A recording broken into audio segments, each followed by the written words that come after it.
At the end of the session, thank you. At the end of the session, we'll kindly ask you to complete a feedback form, which helps us improve these ProutSpace sessions. So Taraka, who is named Proudest Universal, will post it in the chat a bit later. And without further ado, I'd like to present Demeter. So maybe Lalita, if you could share this slide, I'll introduce him.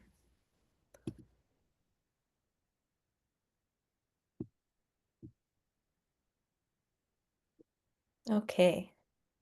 So, Demeter Russafov has over 20 years of experience in international community development after an earlier career in planning and construction management. His work has focused on building cooperative grassroots networks as alternatives to conventional humanitarian aid models. He is especially passionate about the intersections of disaster relief, participatory development, poverty alleviation, and self-sufficiency. Demeter studied at the University of North Carolina and the Bioforce Institute in Lyon, France, and continues to challenge himself by working in complex environments that stretch his comfort zone. Today, he'll be sharing insights from his work with AMURT in Haiti, exploring the paradigm shift from charity to Prout-based economic and social self-empowerment in the context of today's humanitarian crises. So we're extremely lucky to have Demeter here with us, and I will pass it over to him now. Welcome, everyone. Good morning and good afternoon, everyone. It's nice to see some faces I know, and thank you everyone for joining. And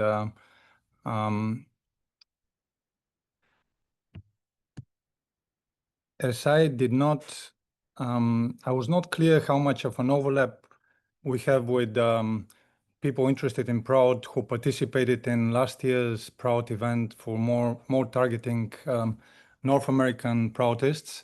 I didn't want to have some replicating stories or presentations. So those who have seen my previous presentation, you would see some videos and you would hear some stories that perhaps you know, but I've tried to change quite a bit the presentation. And to me, I feel always privileged to be able to talk about Haiti and also the experiences and lessons learned with our team there, particularly with people interested in Prout. For various reasons, I feel Haiti offers tremendous, despite its tribulations and numerous challenges that it presents, it's an extremely rich pattern of lessons learned for the entire humanity, I feel. Even alone in the fact that we have people who are the first slave nation to liberate itself from its oppressor more than 200 years ago. And that alone by itself represents a tremendous beacon of light for humanity. And it presents also a lot of challenges, I mean, a lot of interesting reflections. Why this first free Black republic has come to the current state where most intellectuals and political observers call it a failed state. How did it come to this point through these numerous layers of whether it's multinational exploitation and internal dysfunctions? But Haiti presents this lesson in underlying contradictions in an experiment of freedom. And I feel, and that's what drew me to Haiti in first place. 2004, I was fascinated by its history, and I somehow life pushed me in its way, in its direction. And in the process, I lived there for 16, 18 years almost. And only in the last several years, we moved out of Haiti because of its increasing instability. But in the process, I found myself being the greatest beneficiary, and I found my own views of what it means to serve evolve. What does it mean to structure an organizational approach to our desire to change the world? How do we interconnect the various aspects of this change, whether it's disaster relief or compassion, the more compassionate approach, of not wanting a single brother or sister or child suffer. And this is in each of us, and that's why we're drawn to relief. We're drawn to charity. We're drawn to humanitarian. Each of us is, in a way, a humanitarian. And also, it's intersect with the more economic self-sufficiency aspects, and why we're drawn to Proud, because we understand that band-aid solutions in the current context only take us so far, and actually they cause more problems in the long run. And even a very well-intentioned action can prove to be actually a recipe for further disaster. And it can cause either further dependency, or it has certain underlying contradictions tied to it. So this fascinating interconnection between compassion and self-sufficiency, love and reason, etc. These are all lying in the Haiti experiment. And to me, I feel actually I'm the lucky one. Being in Haiti, being so connected to Haiti, I feel I'm privileged. I feel extremely lucky and extremely inspired.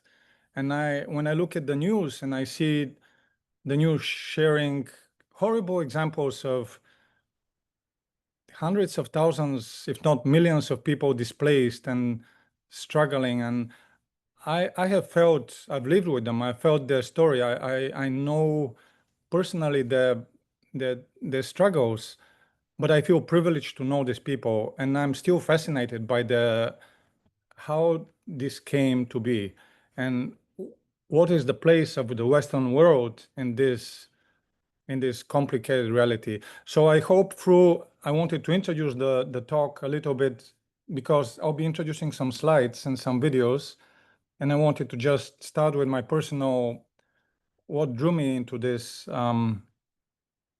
into these stories, and how I became participant in them, and hopefully how you will become, even in a short time, participant in these pattern of stories. And let me know if you see, and at this point I'll start not with this slide, but with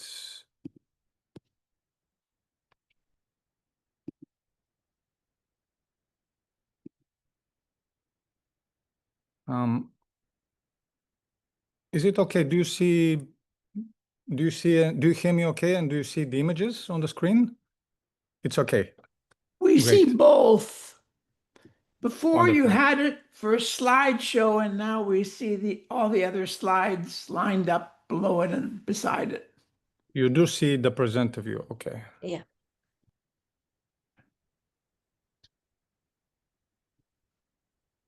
Now it's okay? Okay. Yes. Thank you. Yeah. Thanks, Dada. Nice to see you, by the way. Yeah, so without further ado, and Tarek, I have maybe you can make me sign if I'm going overboard, but I have more or less how many minutes just to present, and after that followed by questions? Right now, like 45, 50 minutes, 45. and then we can follow 60 minutes. Yeah, 45 to Okay. 55. Unfortunately, I don't have a clock, but you'll maybe make a Yeah, sign. I can send you a Maybe little 10 minutes, 10 minutes before I reach my before. limit. Yeah, thank Awesome. you so much. Great. Yes, so Haiti, most of you are familiar, but it's located it shares an island with the Dominican, and in the Caribbean Sea, a very beautiful island on both sides, but on the Haiti side, not sure why it's happening, these transitions between the slides. I don't have time to figure it out, but let's see. The beautiful place plagued by one disaster after another. And the earthquake, which this image I took during the earthquake, I mean, post-earthquake, 2010, was only one of many, many disasters, maybe one of the most dramatic ones. And it opened a can of worms and it drew a tremendous amount of aid in the country. I would say Haiti became the biggest recipient of, even before it was the biggest in the Western Hemisphere, but at that time, even post-tsunami in Southeast Asia, Haiti became the magnet, and it's a small country. We're talking about tremendous amounts of aid, which, if invested properly, it could have transformed the country. And I was there from the beginning. I was there during the earthquake and worked throughout the stages of post-earthquake recovery. And it became immediately obvious to me and to those who really could question critically. And there were quite a few who began questioning, both in the Haiti civil sector and even those few foreigners who were there, not tied to aid, not dependent on aid. We started questioning the paradigm of development and of aid. What was it trying to achieve, and what actually harm it was causing. And it throughout the entire post-earthquake period, aid began looking like a travesty, like an international, like almost like a buffet of extravagance, where people with all kinds of ideas, whether well-positioned or ridiculous, the whole kaleidoscope of ideas, they looked at Haiti as kind of like a place to play in and to be really like there were no limits and no limits to what you could do and what you could get away with without accountability. And this whole period became by itself, if any country could have presented this very honest and brutal look into how much harm we have caused, it was Haiti during the 2 years after the earthquake. And I can go on, probably a whole book can be written about this whole, and it has been written, disaster, capitalism, etc. Certain books are based on this experience. But for the purpose of this presentation, this whole context presented also a tremendous opportunity. And this is where I have highlighted throughout the slides certain lessons learned, which are important for Proud to understand. Opportunity because this is the other silver lining, and now focus only on the positive.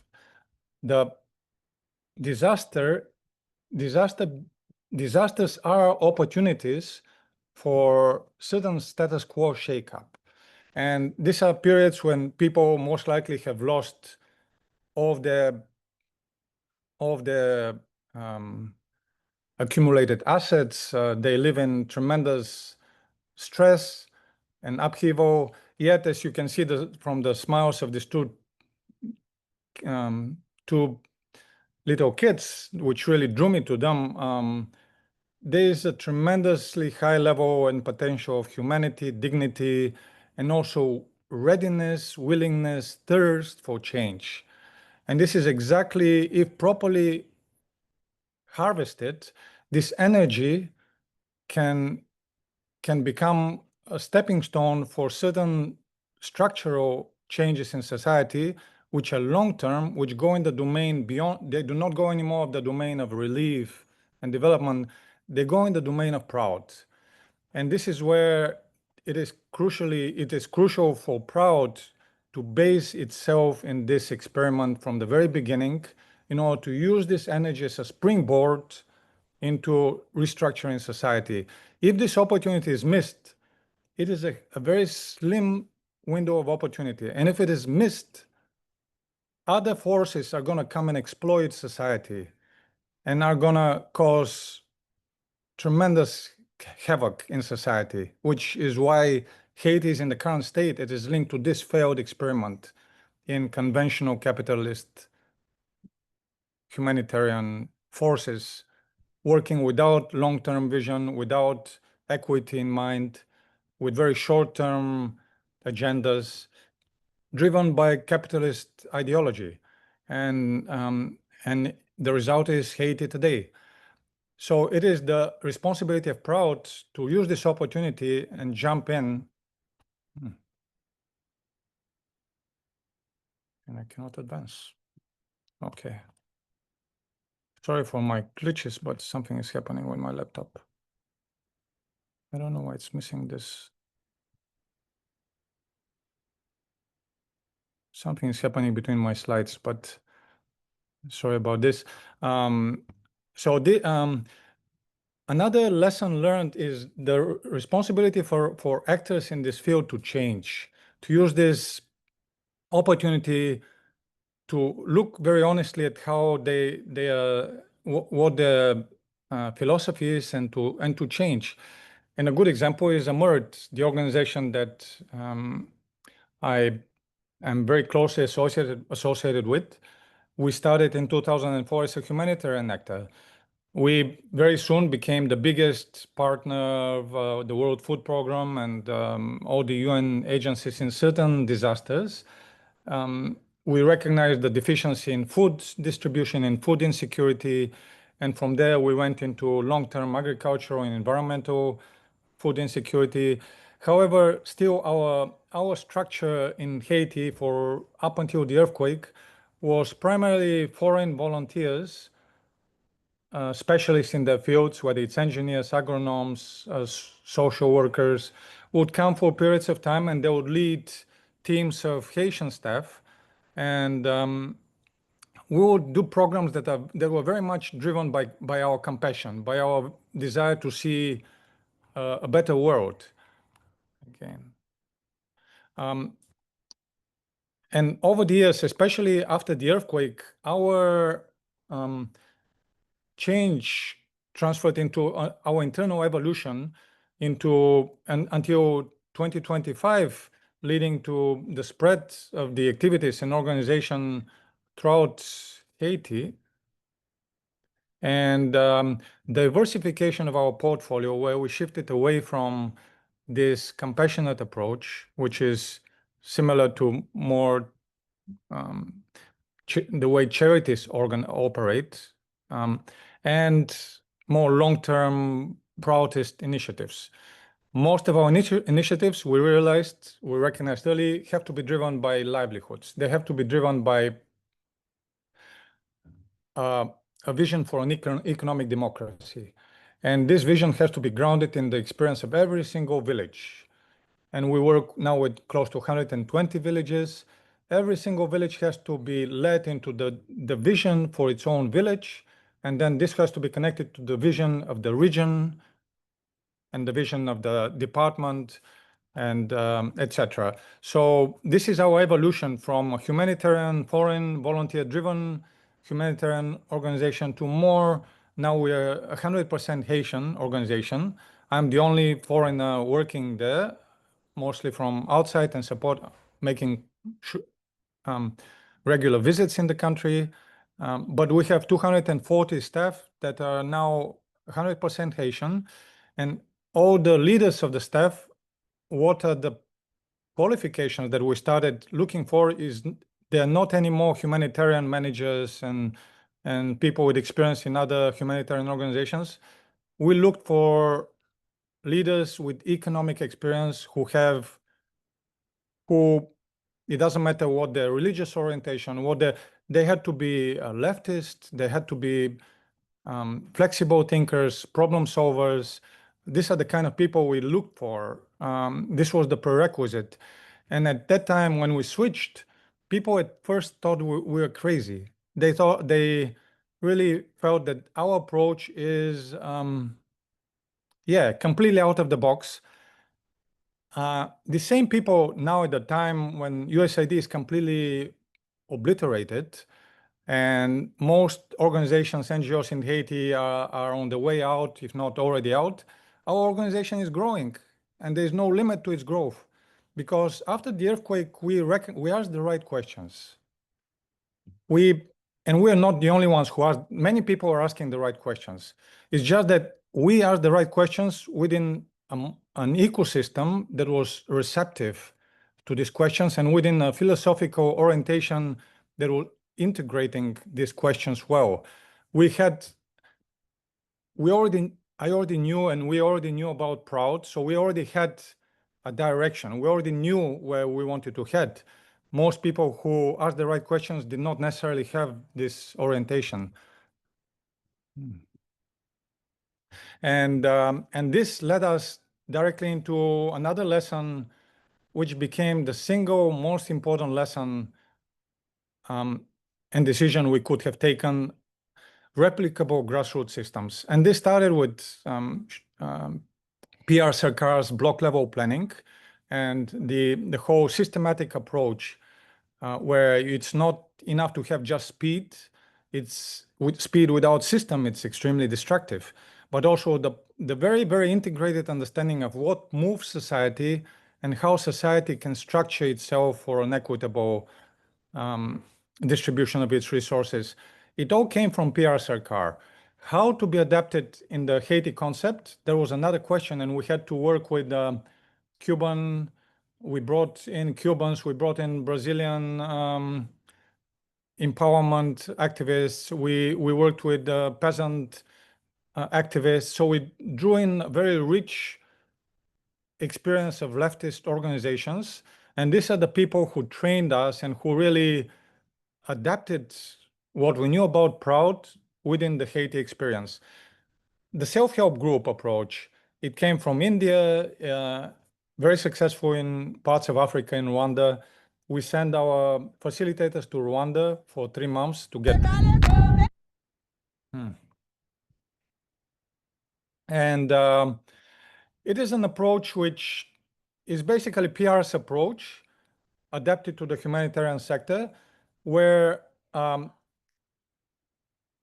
you approach a village and you invite the most vulnerable women, and they form themselves into 20 women per group, per self-help group.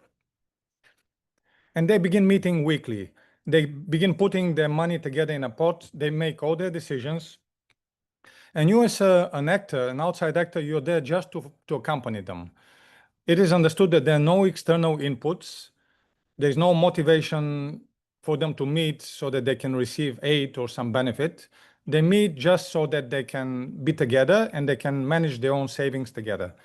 Now, this approach is done by many NGOs throughout the world. However, the unique thing of it is that it doesn't stop here on the base level. And this is where most NGOs and organizations stop, in the self-help group approach, which is the base level. Once you organize village by village series of groups, and you have a critical mass of groups after several years, you begin each of these groups, now they have gained trust with each other. They know also that they understand leadership is rotational and not a single woman dominates the rest of the women. Every year, the leadership change, and there are various tasks among the groups. They elect 2 representatives to represent them at the next level, which is the association level. One association consists of 20 women representing 10 self-help groups. Now, this association, depending on the geographic population, it can be part of a close cluster of villages, or it can be a larger region.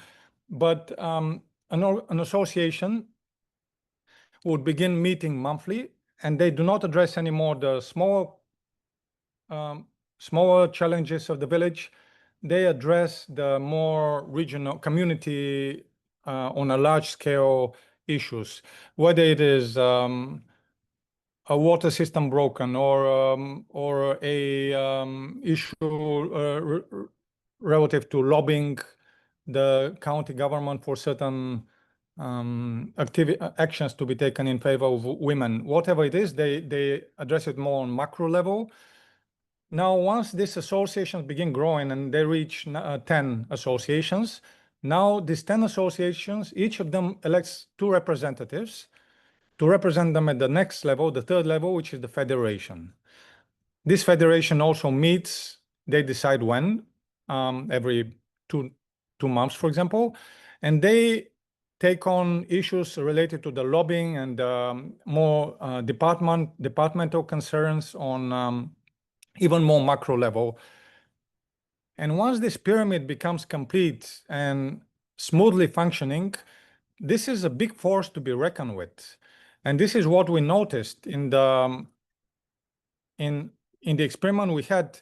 Within 5 years, suddenly all the politicians began coming and wanting to meet this federation. I mean, this is the first time this happens in Haiti, that we have a federation. We have now 5,500 women who are meeting regularly, and from the bottom up, all their saving go into collective pots. It doesn't happen very often. So suddenly these women are a force, right? Here's a short video that we're gonna see. Hopefully you'll feel the very strong energy. Oh, my transitions are messed up.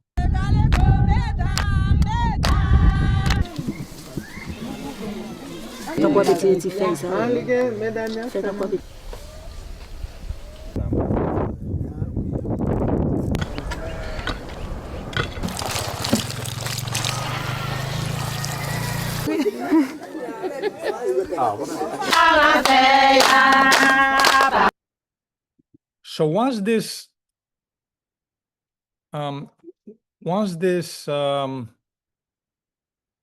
circles and the self-help groups begin happening, all of the other initiatives begin building on the top of these circles, on the top of the self-help groups. And so as a result, we realized that we as a humanitarian organization, our mandate is not anymore short-term relief. We need to to establish a platform which is more ProutSpace, which is linked to this humanitarian actor and functions next to it.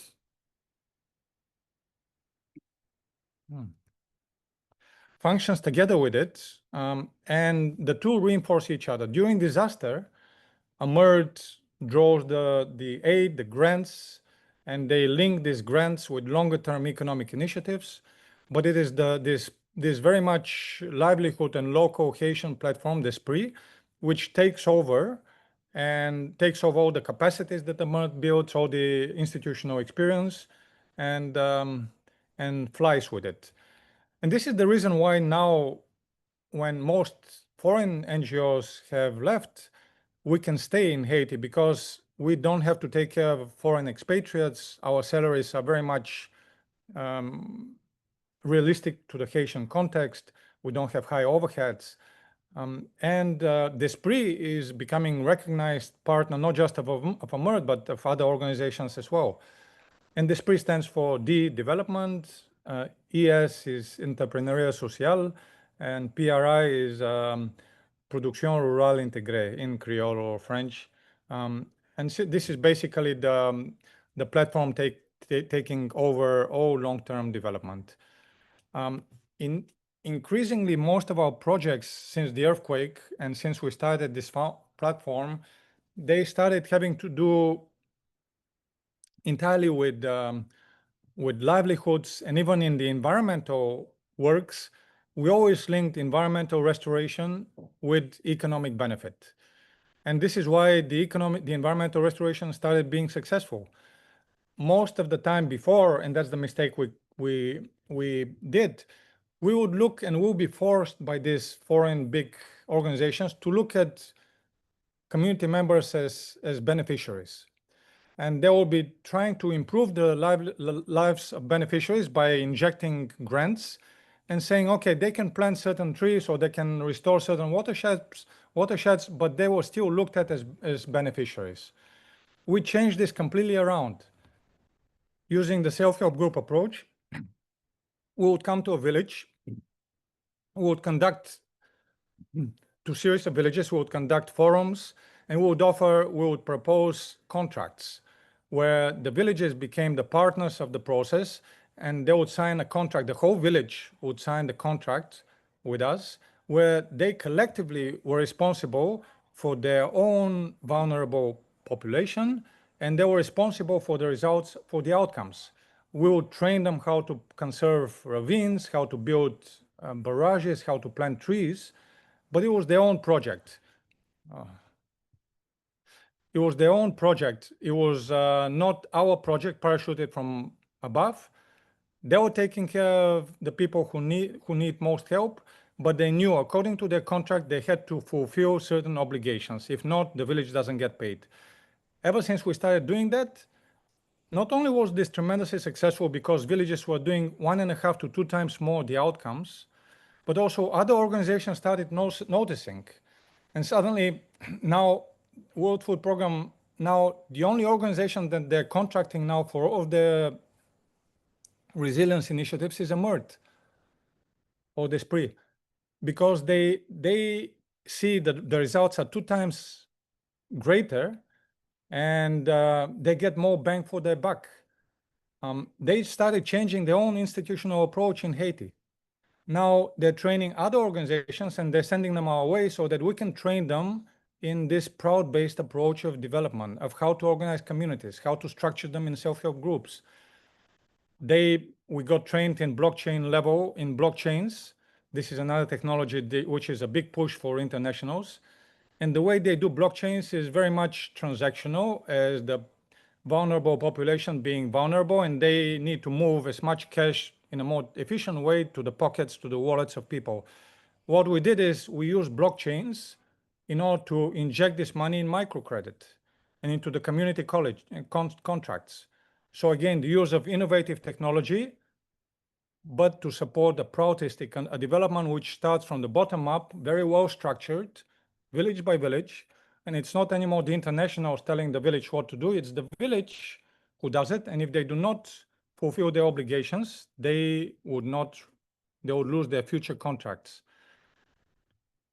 Solidarity, this was another lesson learned, and this is, it's almost like it's a beautiful a beautiful product of this whole new approach is that in a country as fragmented as Haiti, actually there's tremendous solidarity among the people.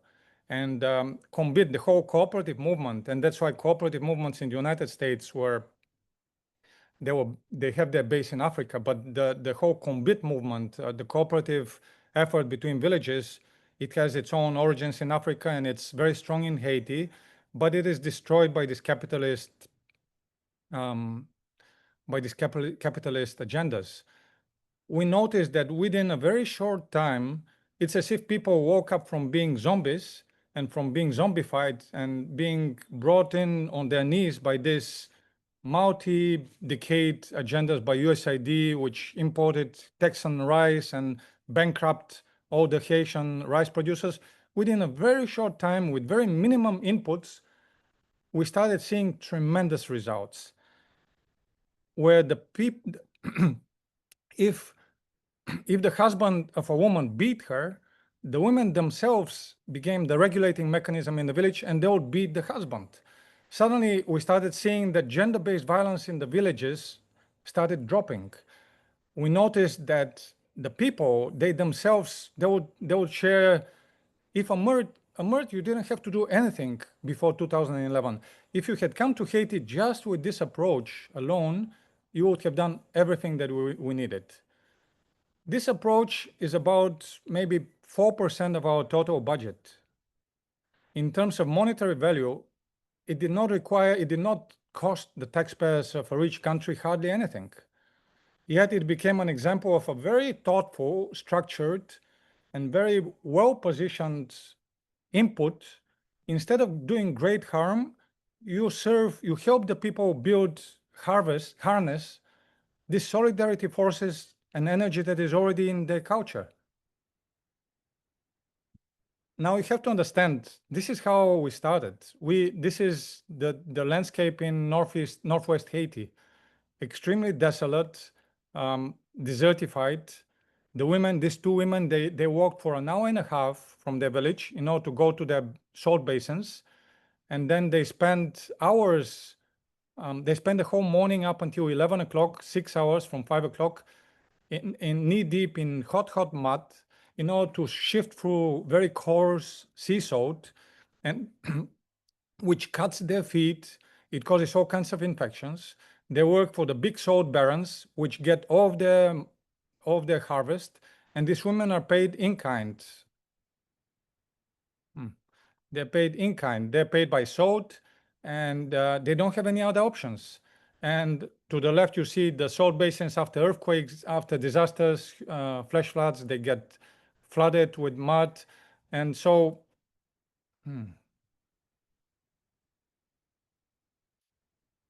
Obviously, something is happening with my transitions, but and so we from this reality we moved into and this is the lesson of innovation into we transformed this desert, and we used humanitarian fund, a big humanitarian fund, which was supposed to be just invested very without much long-term direction.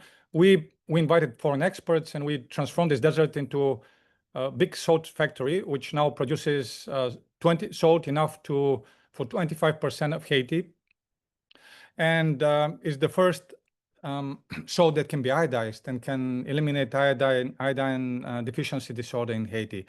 Now, the revenue from the salt factory is injected into microcredit for the women. So it's an example of, again, another proudest principle of returning all the revenue back into the production areas. Accountability, it became big, not only, and accountability goes on many levels. We as foreign agents being accountable to our donor, being accountable to the community members being accountable to each other. Accountability became a key principle. Once we have a relationship of trust, this relationship of trust, not once, actually, in order for us to have a relationship of trust, there has to be a regular exercise in accountability. And these women are putting all of their money in this wooden box, and you can see they're celebrating because this box makes noise. I mean, it's full, it's heavy. And this box, the money never sits. It's being circulated, and every week it helps different women draw microcredit and support different endeavors. And the beauty of it is their own money. None of this money is USAID's money. I mean, that's why these women stand straight, because it's their own effort. They have nobody to thank but themselves. And this is when we realized, actually, all this money after the earthquake, we're talking about billions of dollars invested in disaster, in complete messes. If they were properly invested in structuring these communities from the bottom up, block level planning, using innovation, using blockchains, using whatever the Western world is good at, but not coming and parachuting these initiatives and saying, okay, you're going to spend this money in a very short time, and everyone is very, very poor, and everyone is very vulnerable. And then as a result, you create this dependency, and then people begin thinking of themselves as poor, and their whole demeanor changes. And society as a result is destroyed. If the Western world, if they had applied these Prout-based principles from the beginning, Haiti will be a different country today. It will be a garden. It will be thriving. And leadership is connected to this accountability. I mean, we could see how this, when they begin they begin thriving in this ecosystem created by them. And because it's rotational, because every woman is a leader, and because there's a level of trust that they have built themselves, this leadership is very, very contagious. And we'll see later some examples of in what way contagious. I mean, it actually is contagious with also the men. The men begin asking for the same structures, self-help group structures. They begin respecting their wives and sisters more, and we have seen it through testimonials, and it applies into the living environment as well, into the natural environment. This is an example. What you're looking at is an aerial photograph. This area used to be a desert. It is one of the richest mangrove habitats in the northwest of Haiti. Within a year, it got slashed and burned, and people started attacking it for fodder for livestock. And we had to say, no, there's a limit to that. And so with the self-help groups, with this federation, this became the target of conservation. And it's another example of innovation driven by this community empowerment. And what you see here, the desert is beginning to shrink. And these circles to the left, they are lakes, they're micro lakes, which create an ecosystem for the mangrove seedlings to thrive. And it stopped the desertification. And it's very symptomatic, actually, the same thing, the same circles in society with the women, with the association and with the federation, you can apply it to nature. It's already in nature. We need to learn from it. And we just need to create the right approaches to have society properly, the community properly engage with this restoration. And this is an example of another moringa, is another miracle tree. And you're gonna see the story of one self-help group member who is working in a moringa restoration project. Dans Souj, gagné un pile déboisement, mais avec moringa, nous senti nous capables de reboiser zone. This is the Moi moringa. c'est Jean-Charles Keti. Moi vivre dans zone petite place. Moi marié, moi gagné 3 petits.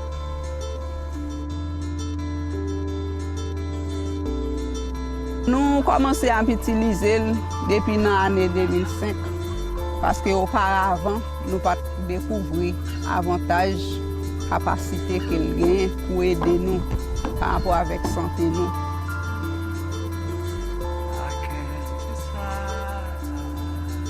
Elle nous a pas prendre moringa, lui protéger nous contre malnutrition parce que si moun n'ont pas besoin de gros l'argent pour bal manger parce que c'est un produit tout qui gagne en pile vitamine là-dedans. Lui permet nous faire économie tout, nous faire éducation si moun nou yo. Depuis à mettre fin entrer dans zone nan, li montre nous et li aider nous comprendre importance moringa gen là-dedans, nous pas cacher di nous pas perdre rien là-dedans.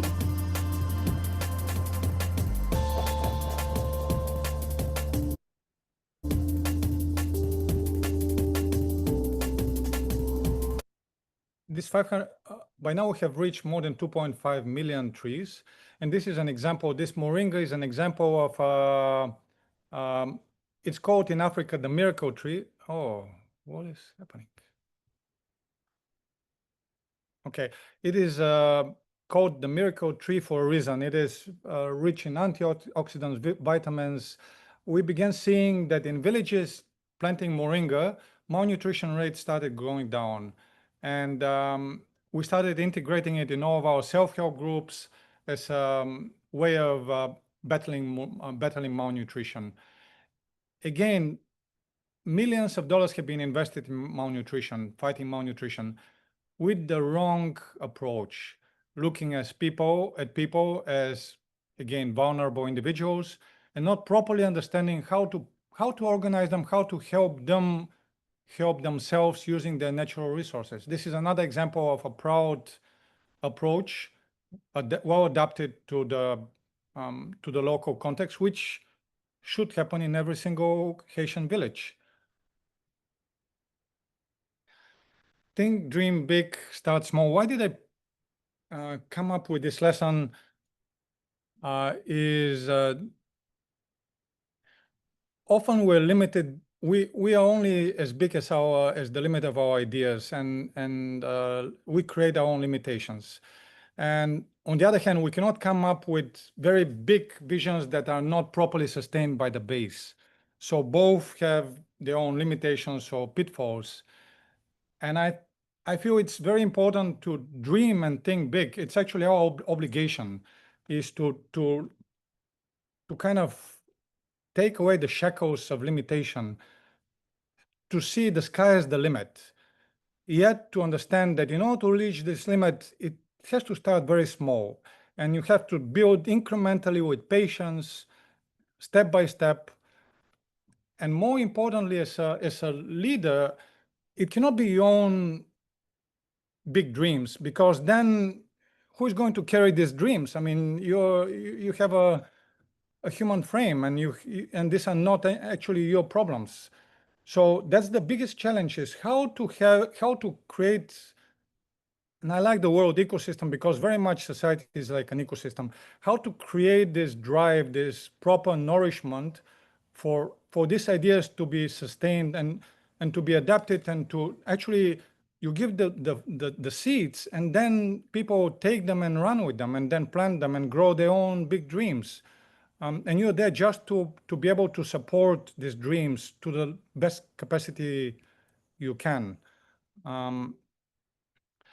Talking about contagion, I mean, we started noticing that on the edge of the self-help groups, there would be kids, young girls, and they did have, I mean, they indirectly or directly, they benefited from their women standing up to their husbands and being stronger, independent financially.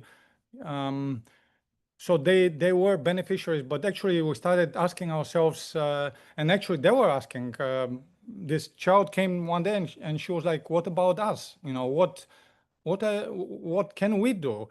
And then this is the key, it's multi-generational. These circles, they need to involve the entire village. The men already have enough benefits and they themselves can figure out how to form their circles, but kids, that's another story. Kids need the accompaniment. And this accompaniment this picture I took in 2010. After the earthquake, we started forming these child-friendly spaces. And we got a grant, with a very large grant with a German charity.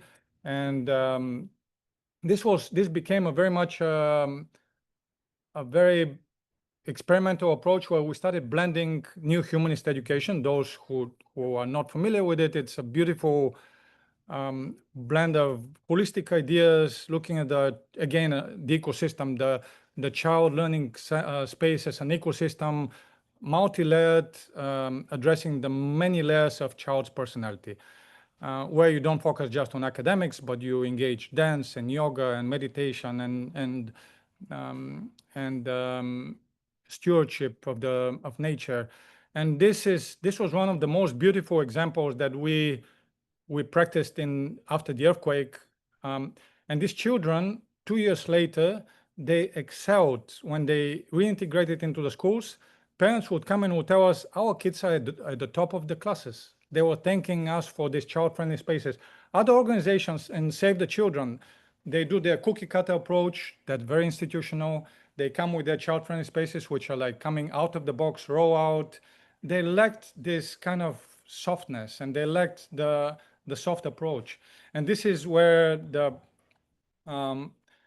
beauty of integrating and Prout, New Humanism, AMURT, they all are a part of this whole kaleidoscope of beautiful integrated ideas, which have to be integrated throughout the process of development. And if they're integrated, they become drivers of change. And they're definitely based on values. After these child-friendly spaces, as a development, we went into education. We were invited, organizations started really being impressed by what happened to these children. And we started receiving educational grants, which evolved to the point that and they primarily evolved because we had a value-based approach. And the children, again, similar as the self-help groups, rotational leadership, the children, they're not sitting in rows anymore. We started forming circles, and every morning started with a morning of love and sharing with New Humanist songs. introducing elements of meditation, of closing the eyes. Very soon we noticed that a great number of Catholic schools, government schools, they all started actually implementing our approach, which instead of calling it new humanist education, we called it the vibrant school approach. We noticed that rather than having a single school and calling it a new humanist school, this whole same approach that worked in the villages, Taraka, I'm reaching the 10-minute limit, 5 minutes. Okay, let me go a little bit faster. Rather than holding this vision in our hands, we let go. We decentralized it and we just focused on values. And it was okay if these Catholic schools, government schools, if they absorbed 10% of the new humanist values, the main thing is it was their own.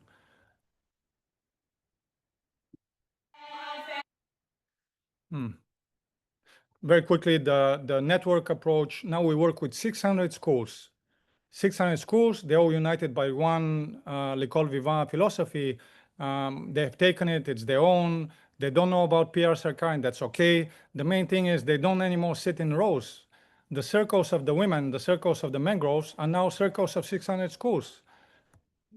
And connections, it's very much relational. This approach is not transactional, it's relational. And the circles become a sort of psychosocial and emotional support for these women. And actually, this is one of the greatest benefits. Whereas before they were alone carrying the burden on their own, now they have their support. And then we began introducing trauma-informed methodologies where they learn how to breathe, they learn how to do stretches. They cannot do yoga, but they begin learning the connection between mind and body. And the beauty of these self-help groups is they become this ecosystem for all these beautiful practices to be adapted to their reality.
This is the last video.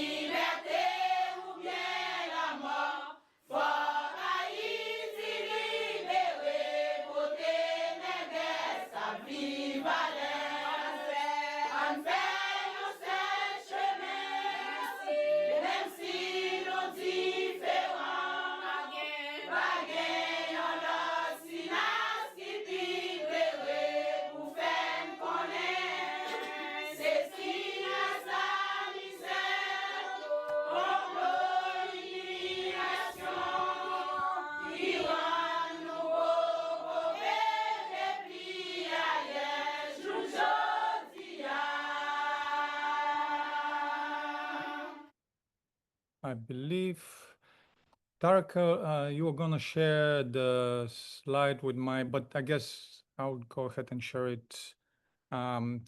This is my email. Despre Haiti is the website.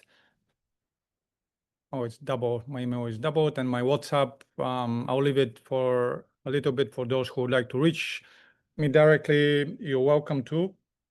And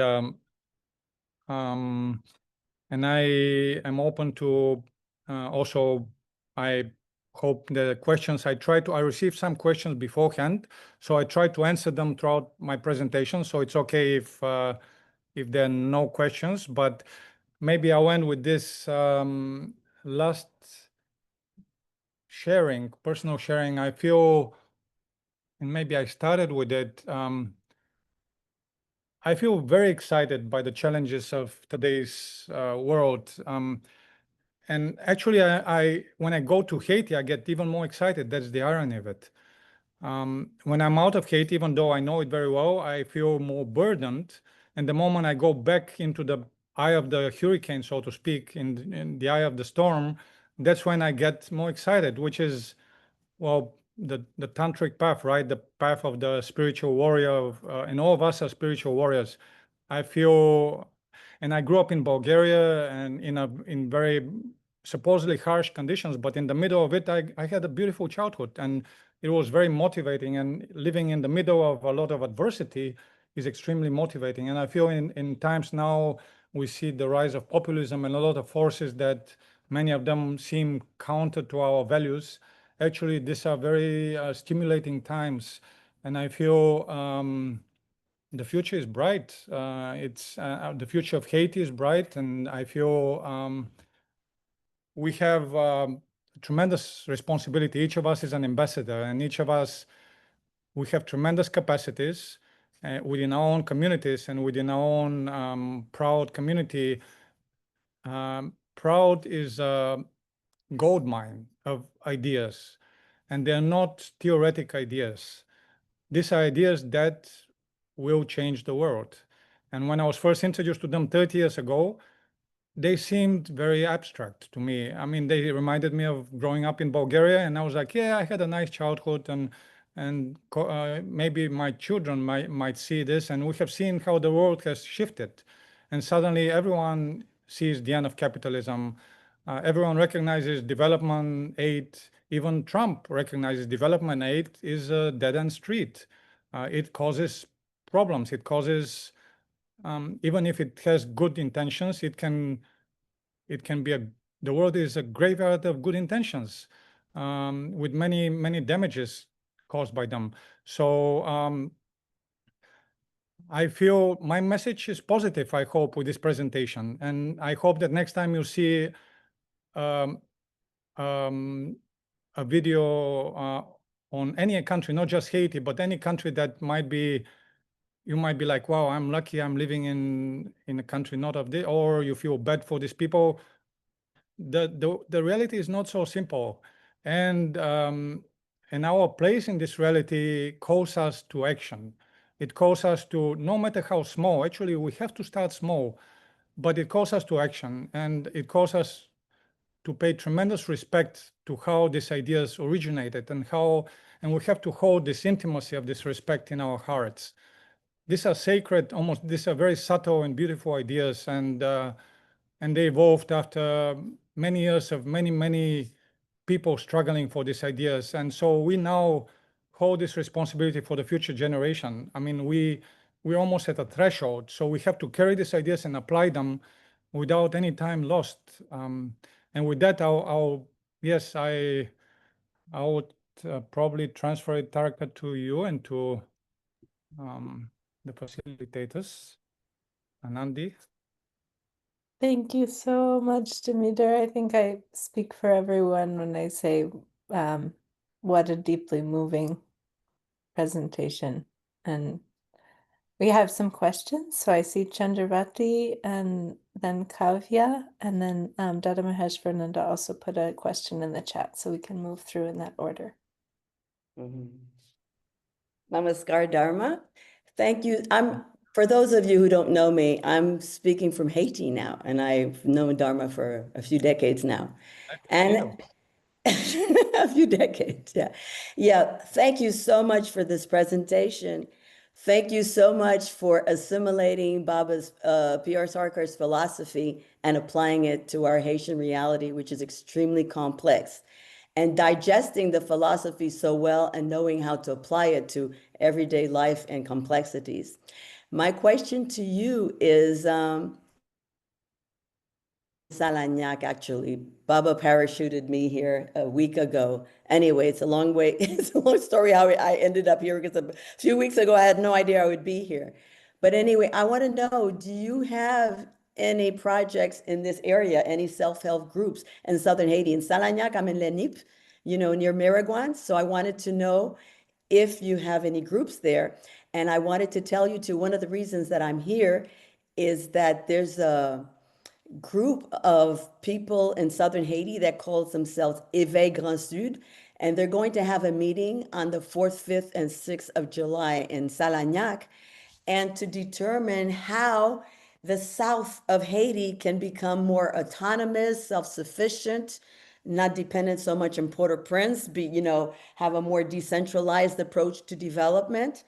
And if you have, I imagine you speak Creole still, even though you're in the DR, that Oui, if you quand have même. Vous parlez Creole toujours. Yeah, that if you have a video in Creole that I could share with them, or that I could even have you talk to them, that we do a Zoom one day and you do a presentation with them. I think it would be very welcomed by them. And yeah, so that's it. So do you have a group in Southern Haiti yet? And then maybe we can just, correspond also and email or by WhatsApp afterwards. I don't want to Yes, hold it too. um Thank you, content thank you, thank you. Huh? un pablier créole dito. Mais I'm very happy to see you. And yes, let's connect after this call. Please connect to me on my WhatsApp. And we do have now projects in the south. I know Saranac, and I can connect you to our project managers, and I can speak to this event you're organizing. I can share this presentation or other. I can speak informally with them. You'd let me know how I can support you best. And yes, I'm very happy that you're hosting this event. Maybe we lost her, but I'll get in touch with her after that. I think I have her WhatsApp. Wonderful. Kavya? Namaskar, all of you. I'm speaking from Scotland, and can you hear me? No. Yes. Yes. Yes. Can you hear me better? Yes. Yeah. So I'm speaking from Scotland, and I want to express my gratitude and thrill at seeing this presentation. Demeter, you are talking about practices that I have been trying to bring alive in more places. But I will get in touch to kind of like find out a little. I will get in touch with you to find out a little bit more conversationally. But I just want to say that thank you for supporting my vision of how this is all possible. Because yes, I believe that that everything is possible to transform this world into the planet that we all deserve. And thank you for helping that and showing us the reality of that in action. Thank you so much. This is Thank you, Kaya. Thank you. Please, yes, please connect with me, and yes, thank you. I can Namaskar. try to support to the best I can. Thank you so much. So Demeter, Dada put a question in the chat. He wrote, "Violent gangs exist in Haiti. How to overcome them?" Yes, this is a good question, Dada, and I know we have had this conversation before too. It's a long response, but the brief of it, my own view of it is, this is a manipulated problem supported by certain layers of society. Haiti is controlled traditionally 5% by 5% are elites, more mulatto class, or not even within the mulatto class, there are concentrations of wealth, and they have been vying for control of the entire country and for areas of Haiti, and they're using this violence to gain control and to fight with each other, and to cleanse certain strategic areas of population so that they can take over them. So there are a lot of agendas that are driven by Haiti's inherent contradictions and social contradictions. And it's a very complicated issue, but I feel that it can be resolved. It is like a cancer that has taken over the country, unfortunately, but it will run its course, and it's going to be resolved using variety of strategies.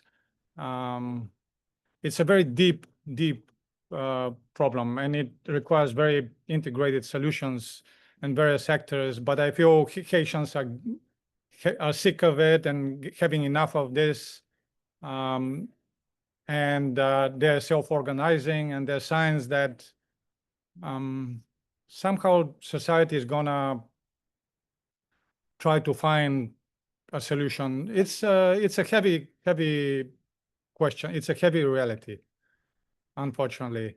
It's a reality also that affects primarily the capital, the Port-au-Prince, and certain strategic areas. So even in that very big challenge, there's a silver lining, as everything. Haiti had to decentralize. It uses a very archaic constitution, administration, etc. Everything is centralized in a city. It's not adapted to serve the needs of the population. So a problem like this, they've tried to resolve it many different ways, but they have not been able to. And now I feel personally that this gangs control now 95% of the capital.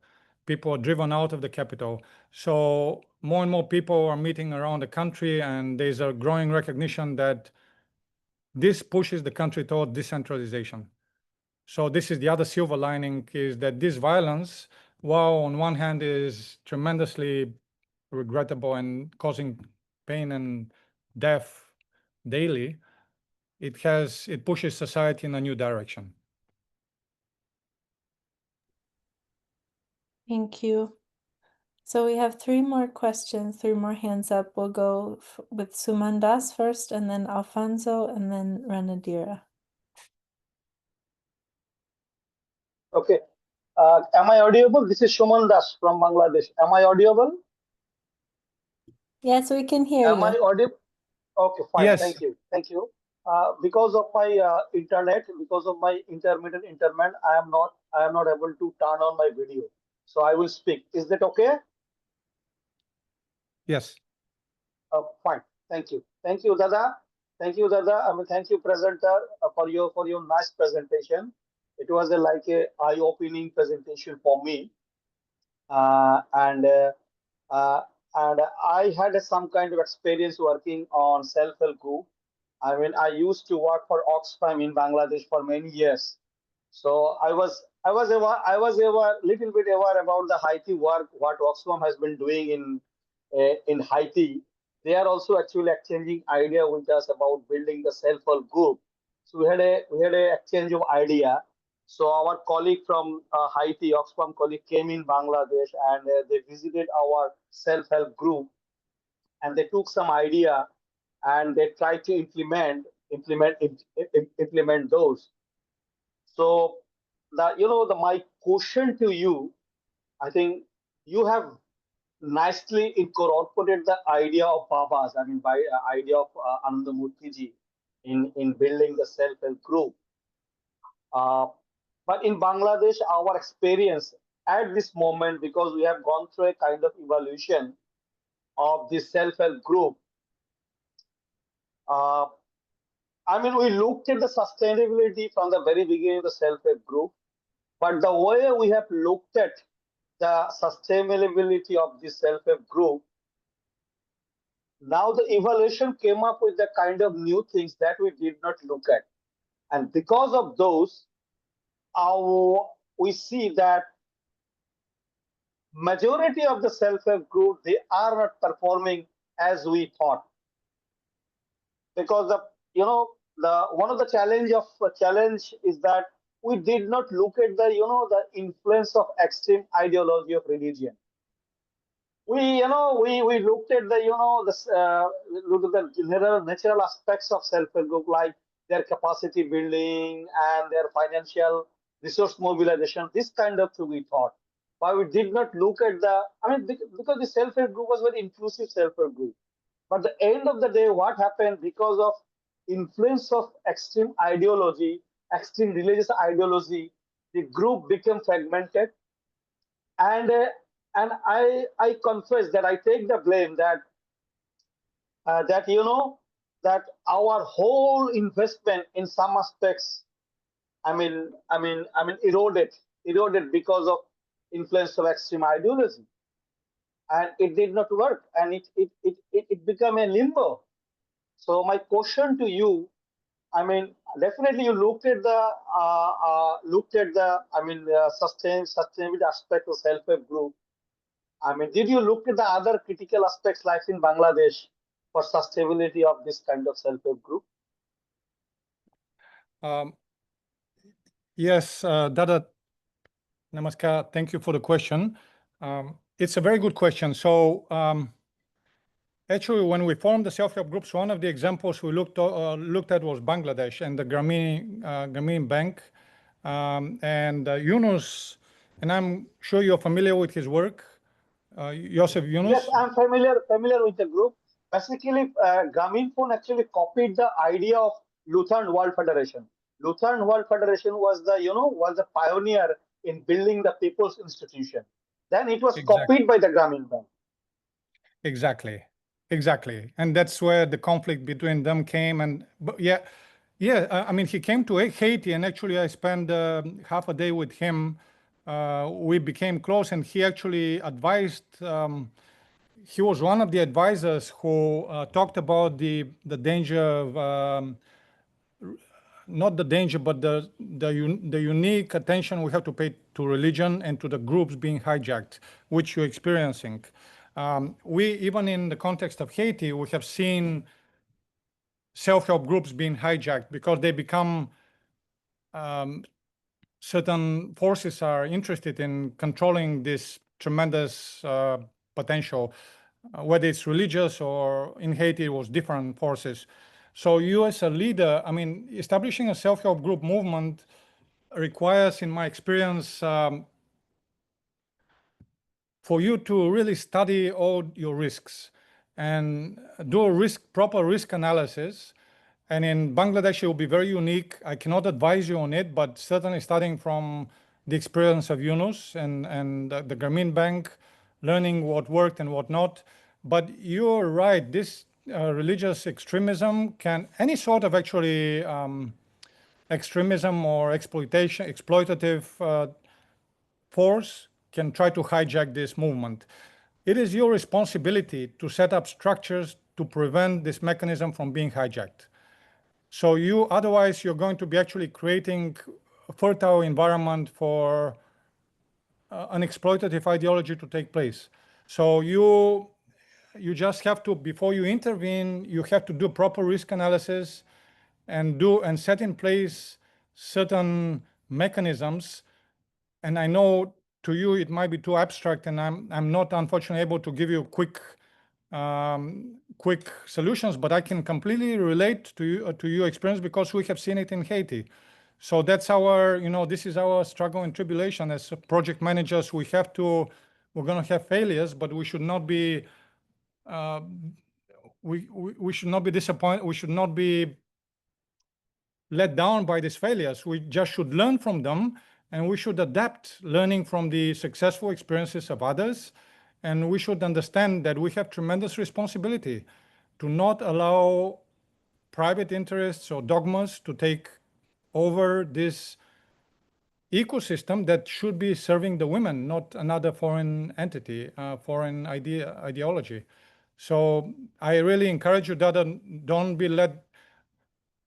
Again, I hope that this message comes clear from all the interventions. Drop everything and just do self-help groups. Even if it is unsuccessful example, even if it is a dogmatic country, there must be strategies that you should use, because this is the only way you can establish Prout. I mean, what you're doing is Prout. Whether it's a dogmatic extremist Muslim country, there should be adapted strategies different than Haitian strategies, but there are. There must be strategies. Thank you. Thank you for the question, Dada. Thank you for the response. I got some message from you. Let us think on that. Definitely, we'll come up with a kind of strategy how to deal with this growing fundamentalism that really challenges our work. Even sometimes we out of frustration we say that, like, what we have achieved in 30 years, because building people institution, it takes time. So what we have achieved in 30 years, like one night religious speech actually pushed them back to 30 years. And those who were the leader of federation, leader of self-help group, they become, in one night they become kind of anti-federation or anti-self-help group. They speak differently. Those who, in some point of time, those who were ready to sacrifice their wealth, sacrifice their time to build this federation, now they are ready to sacrifice the federation for their religion. I mean, for their,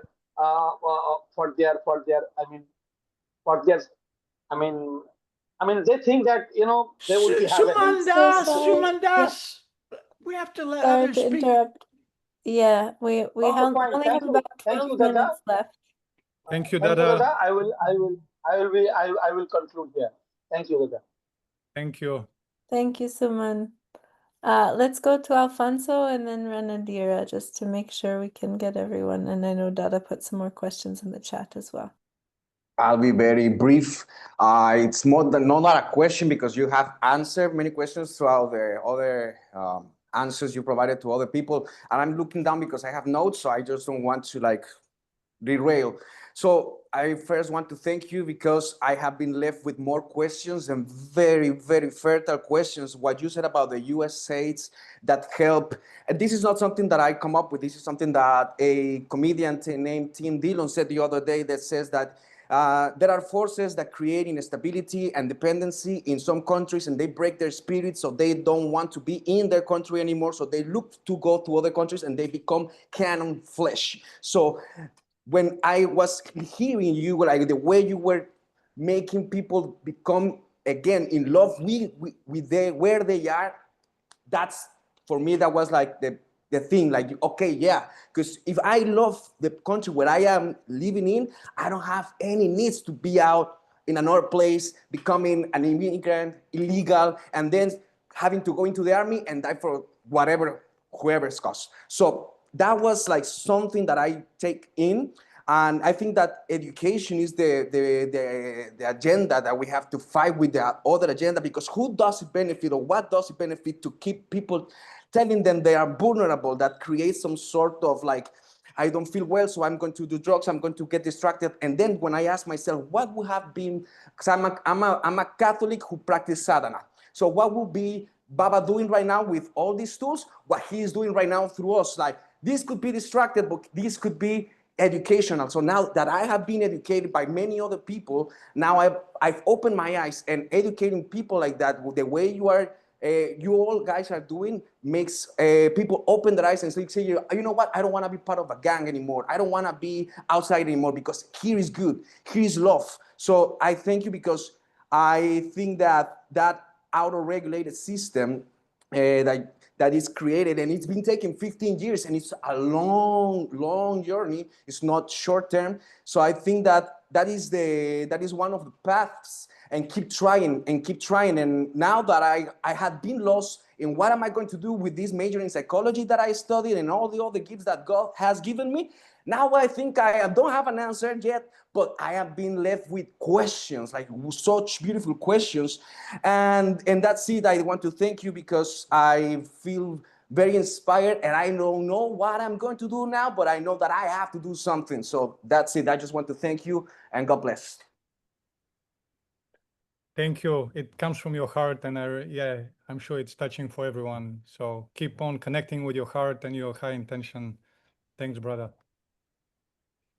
Thank you, Alfonso. Renadira. Hi and namaskar. Thank you so much for that talk. That was really powerful, and it's amazing to see what work you've achieved there in Haiti.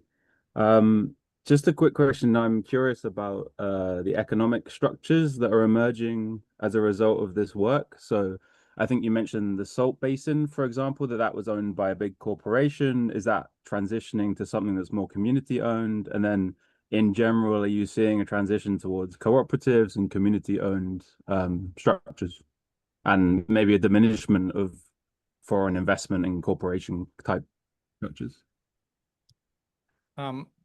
Yes, thank you for for the question. In Haiti, it's less corporations, and in this particular example, it's primarily a small scale. The status quo forces are not as organized.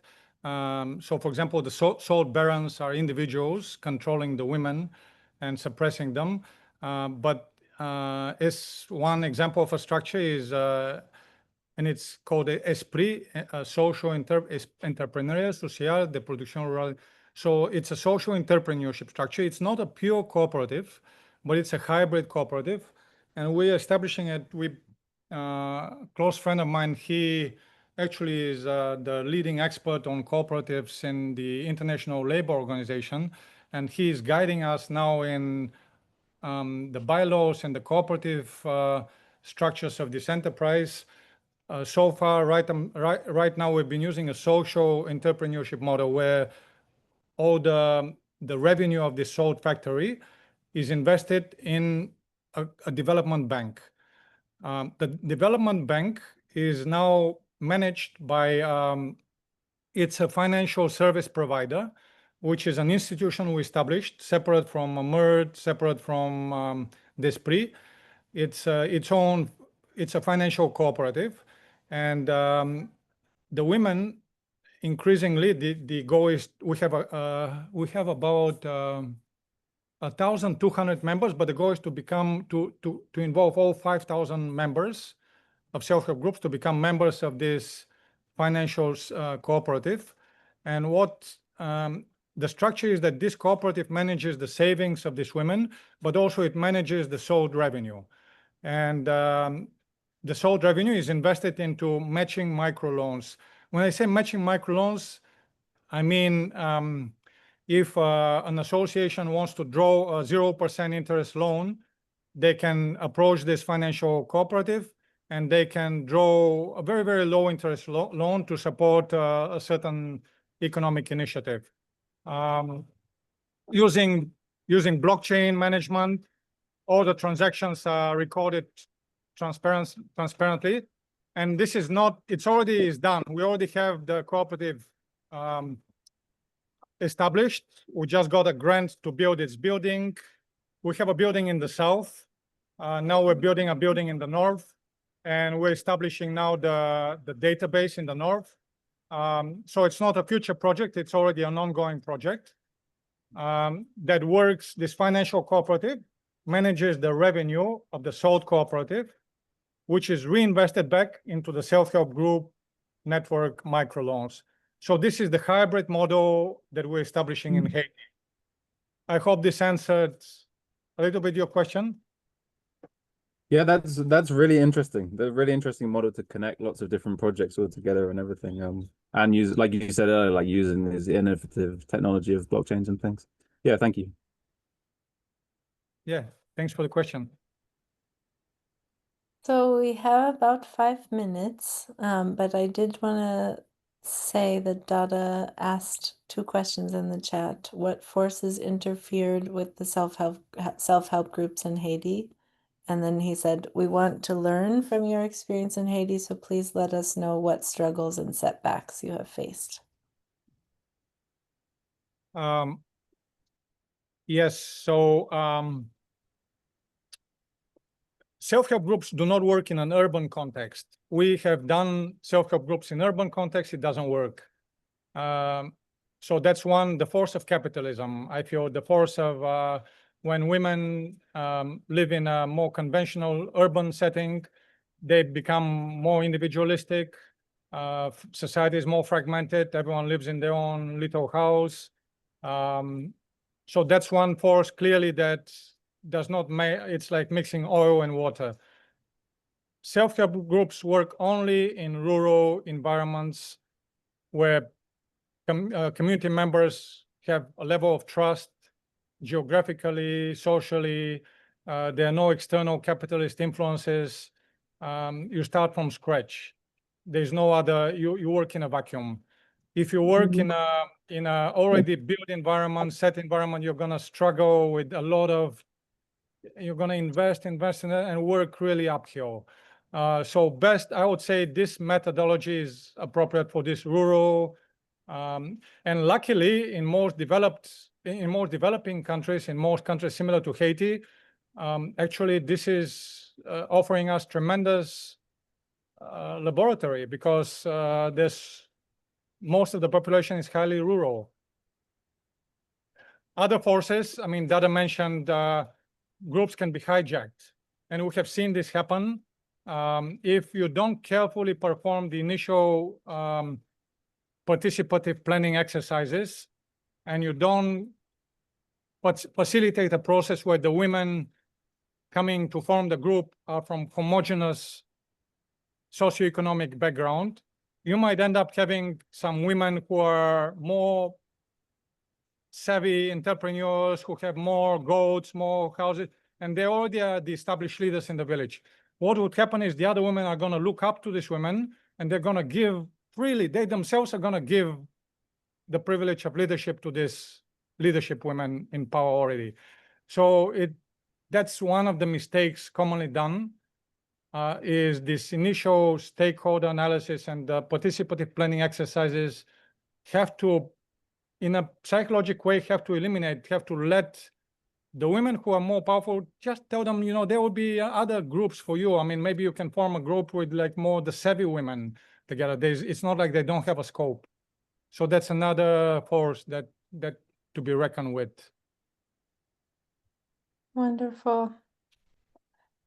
Demeter, thank you so much. Yeah, this was very moving, very inspiring, very informative. And I just want to note for everyone that there is a feedback form in the chat. Talia posted it just at the last thing in the chat. So please fill that out to let us know how you felt about this event. And yes, okay. And Lalita just shared our screen. Lalita, can you clarify the request, what the request is for? Like if you'd like to give a ProutSpace, is that the intention with that Yeah, request? sorry, it's Okay. for a ProutSpace. If you want to Okay, give a so ProutSpace, you can send it okay, there. great.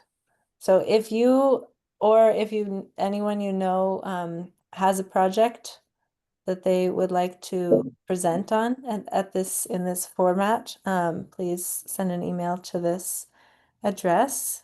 And maybe we can share, maybe Demeter, you can share your contact one more time on the screen, just so people can get in touch if they have further questions. And Isabella, yes, so the YouTube channel is called Proudest Universal, and this recording will be posted there within the next few days, and we will send out an email.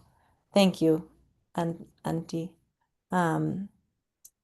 We will send out an email with the link to the recording to everyone who came to this event. So there's Demeter's information again, and that's it. Thank you all so much for being here. Thank you, everyone. Thank you, guys. That was amazing. Thank you. And nice to see faces I know, people I know, and people I don't know. I look forward to meeting. Nice. Yes, Talia just posted also that if you would like to donate to Proudest Universal to support us in continuing to do this program and other programs, we have a 9-month online Prout training coming up starting in September that I still need to follow up with Demeter, but he may contribute to the 3rd module of that. If you donate, that will support our work as a global organization. So that button is there in the link that Talia shared. And now that's officially, this is the training information. Yes, thank you. 9 months. This is an old version, I think. Okay. Thank you, everyone. Have a good day or evening. Thank you so much, Demeter. That was amazing, really. Thank you. Thank you. Goodbye, everyone. Bye. Goodbye.